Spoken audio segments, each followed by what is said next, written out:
امام حسین ابن علی رضی اللہ تعالیٰ خیمے میں تھے.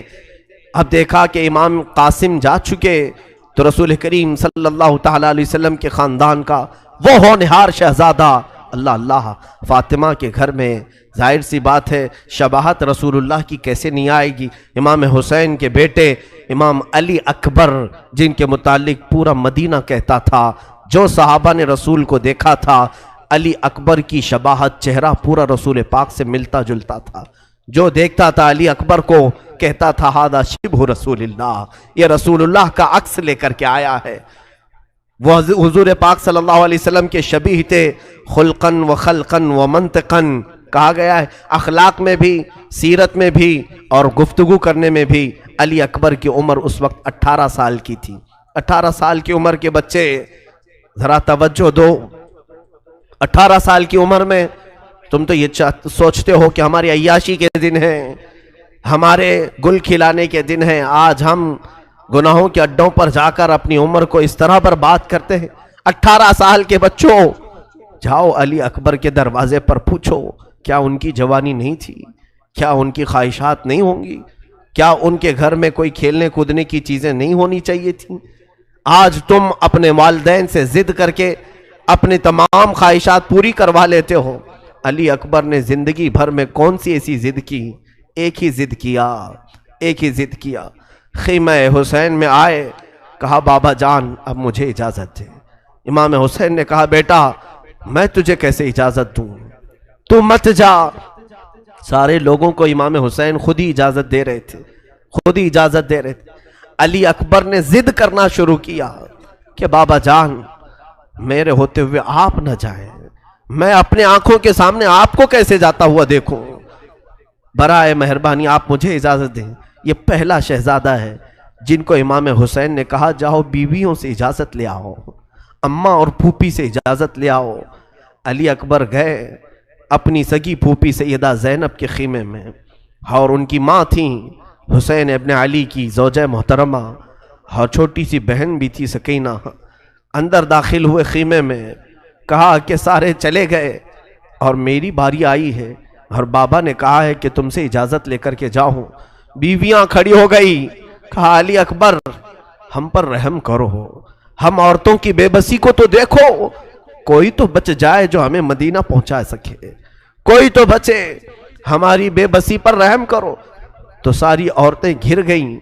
تو علی اکبر نے ساری عورتوں کو اللہ حافظ کہا اور کہا شاید میری زندگی میں آپ سے اجازت نہ مل سکے، میں رسول کریم صلی اللہ تعالیٰ علیہ وسلم کو حوض کوثر پر دیکھ رہا ہوں، میرے آقا میرے انتظار میں ہے.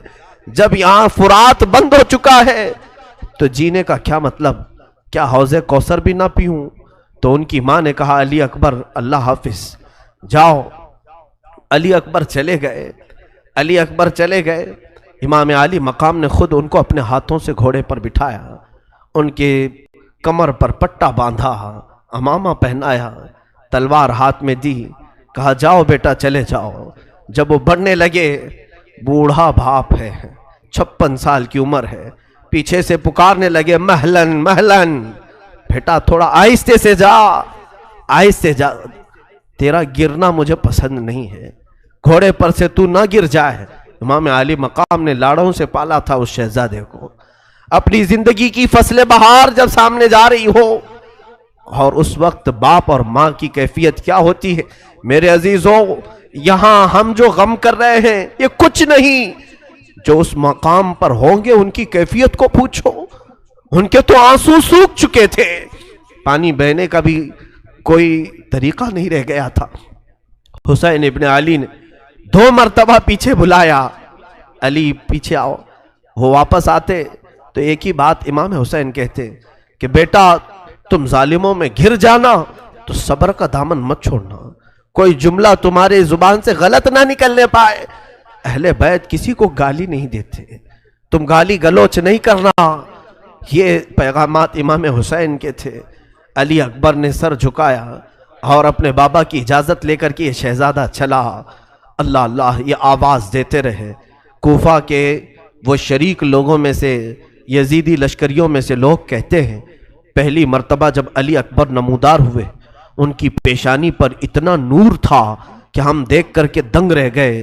اتنا حسین و جمیل چہرہ ہم نے کبھی زندگی میں دیکھا ہی نہیں تھا. لیکن ظالموں نے دنیا کی لالچ میں اسی حسین چہرے پر تلواریں اور تیر چلانا شروع کیا.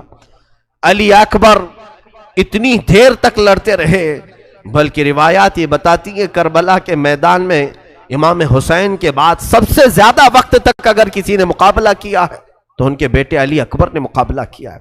سیدنا علی اکبر اتنی دیر تک لڑتے رہے. ادھر ان کی ماں حسین ابن علی کی زوجہ حضور پاک صلی اللہ تعالی علیہ وسلم کے خاندان کی بہو ہیں، اپنے گھر میں اندر بیٹھی ہیں اور ان کے پاس ایک جبہ تھا. رسول کریم صلی اللہ تعالی علیہ وسلم کی امانت ہے، وہ پکڑ کر کے دعائیں کر رہی تھی. پتہ نہیں وہ خیمے میں بیٹھ کر دعاؤں میں مصروف تھیں. جب علی اکبر دوپہر کے وقت لڑتے رہے، کئی لوگوں کو موت کے گھاٹ اتارا. لوگوں نے آپ کو اس قدر دوڑایا وہاں پر گھوڑوں کو کہ آپ شدت پیاس سے بلبلانے لگے. زخموں سے چور تھے، پیشانی پوری لہو لہان تھی، حتیٰ کہ کتابیں لکھتی ہیں کہ آپ کے آنکھوں سے بھی خون جاری تھا، ناک پھٹ چکی تھی اور ناک سے خون جاری تھا. وہ ہم شبیہ رسول کا چہرہ خون میں گرا ہوا تھا. لیکن بیچ میں ایک مقام ایسا آیا کہ حسین کا کوئی شہزادہ واپس تو نہیں آیا. علی اکبر گھوڑا دوڑاتے ہوئے واپس آئے، خیمے کے قریب آ کر کھڑے ہو گئے. کہا یا بتا اے ابا. حسین ابن علی خیمے سے دوڑ پڑے، علی اکبر کو دیکھا، تنابیں پکڑ لیں اور ان کی رکاب کو تھام لیا، بوسے دیے، خون صاف کیا. کہا بیٹا کیسے آنا ہوا؟ کہا العطش، پیاس کی شدت نے مجھے پھر دوبارہ یہاں لایا ہے. پیاس کی شدت ہے، 3 دن کا پیاسا پانی نہ مانگے تو کیا مانگے. حسین ابن علی رضی اللہ تعالیٰ گھوڑے کی رکاب پکڑ کر کھڑے ہیں. اسی اثنا میں بی بی زینب نے شہر بانو کو دیکھا کہ یہ دعاؤں میں مصروف ہیں. پوچھا بی بی کیا دعا کر رہی ہو؟ کہا رسول اللہ کا جبہ ہے، میں نے سنا ہے اس کو پکڑ کر دعا کریں تو کبھی رد نہیں ہوتی. میں نے اللہ کی بارگاہ میں یہ دعا کی ہے، اے مالک و مولا، تو نے یوسف کو یعقوب کے پاس لوٹایا تھا برسوں بعد، ایک بار میرے علی اکبر کو میری طرف ایک بار لوٹا دے. زینب نے کہا بی بی تیری دعا قبول ہوئی، جا دیکھ خیمے کے باہر تیرا جوان بیٹا علی اکبر کھڑا ہے. بی بی باہر آئی، دیکھ کر فرط محبت سے چیخ پڑی، اے مولا تو کتنی جلدی دعائیں سنتا ہے، اے بار الہ تو کتنی جلدی دعائیں سنتا ہے. علی اکبر واپس خیمے کے پاس آئے، ماں کو پکارا اور کہا مجھے پیاس ستا رہی ہے. حضرت بی بی شہر بانو کہتی ہیں اندر دوڑتی گئی، پورے کربلا میں دردناک منظر ہے.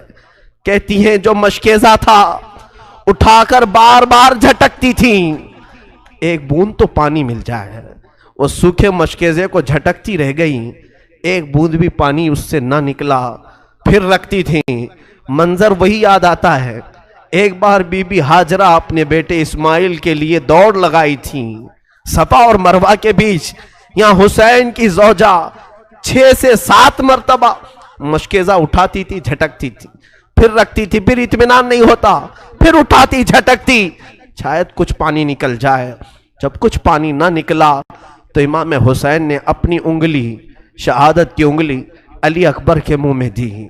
کہا جب میں بچپن میں پیاسا ہوتا میرے آقا مجھے اسی طرح سے اپنی زبان دیتے تھے اور انگلی اپنے منہ میں رکھتے تھے. بیٹا تو میری انگلی چوس لے، تیری پیاس ختم ہو جائے گی. جوان علی اکبر نے مولا حسین کی انگشت مبارکہ کو چوما اور اس کے بعد پھر واپس پلٹ گئے.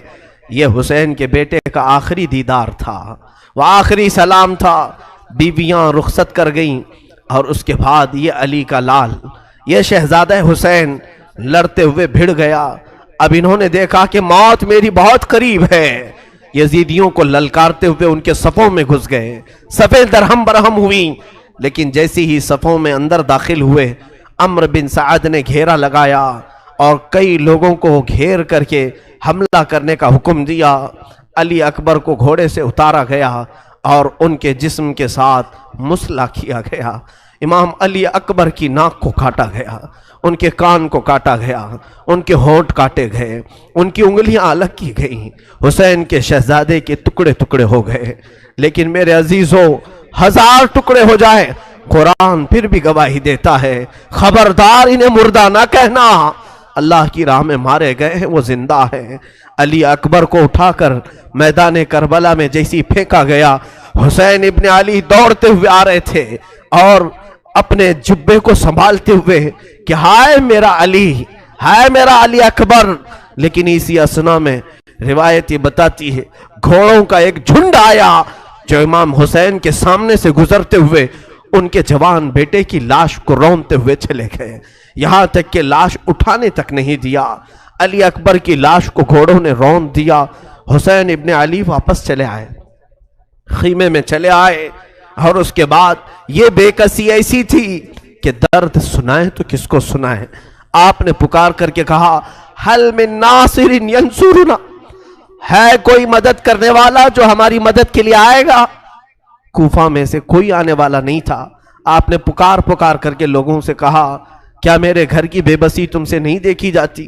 اب یہاں حالات ایسے تھے، رسول کریم صلی اللہ علیہ وسلم کا یہ شہزادہ، اب گھر میں کوئی باقی نہیں تھے، اور پیاس کی شدت ایسی تھی، دوپہر کا وقت، کڑی دھوپ، عاشورہ کا دن، اور آج بھی جائیں آپ کربلا کی جو گرمی ہے، گرمیوں کے موسم میں جاؤ گے تو تمہارے پیر جل جائیں گے۔ اگر بنا چپل کے تم نے وہاں پر چلنے کی بھی کوشش کی تو تمہارے پیروں میں آبلے پڑ جائیں گے۔ ان شہزادوں کے پیروں سے چپلیں تک چھین لی گئی تھی، گرم ریت پر انہیں دوڑایا گیا تھا۔